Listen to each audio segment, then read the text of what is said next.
Now, will you notice the next? He moves on down here, and he says, And thinkest thou this, O man, that judgest them which do such things, and doest the same, that thou shalt escape the judgment of God? You know, down here, every criminal, as far as I can tell, always feels that he's innocent, ought not to be punished. I used to hold services in a penitentiary in Nashville, Tennessee, and I never dreamed there was so many innocent men back of bars. Nobody there seemed to be guilty. Just a group of innocent men that felt like they ought to be out. And every man feels this. Govey called attention to the 4 ways of escaping the judgment. And one is, the criminal thinks his offense will not be discovered. And then, if it is discovered, he may escape beyond the jurisdiction of the court. He may cross over the border. And the third is, after arrest, there may be some legal technicality which will cause a breakdown of the legal procedure. And it's almost ridiculous, our courts in this country today, some little legal technicality will let a criminal off who's definitely guilty as sin. And the fourth is, after conviction, he may escape from prison and stay under cover. And my friend, none of those avenues are open to you when you come before God. Your offense will be discovered. You can't escape beyond his jurisdiction. There'll be no legal technicality, and you'll never be able to escape from prison.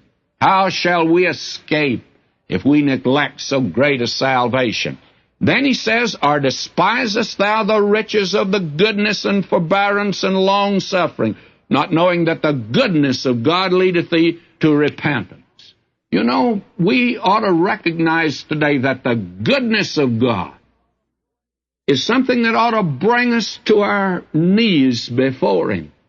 But instead of that, it drives men from God.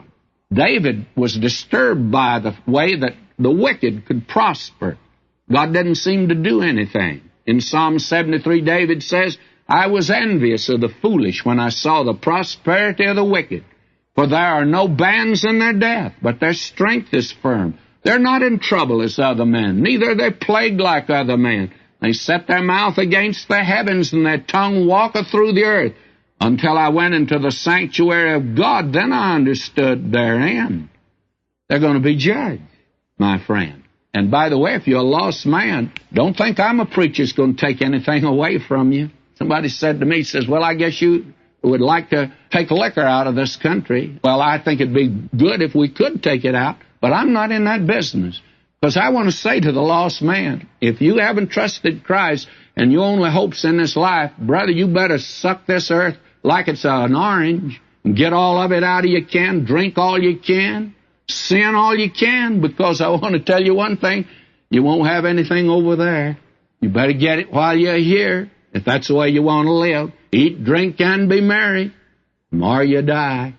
My friend, you need a Savior, and God's going to judge. And the goodness of God ought to lead you to it. But he says, But after thy hardness and impenitent heart treasures up thyself wrath against the day of wrath and revelation of the righteous judgment of God. And many of you listening to me today that are not saved, you know God's been good to you. God has blessed you and didn't bring you to Him, did it? May I say that makes your judgment all the worse? When you think of the starving today in Calcutta, India, and you think of you, a wicked man, you're just living on top of the world, you think God's not going to judge you? You think that somehow or another you are going to escape? Well, my friend, the very goodness of God ought to lead you to repent.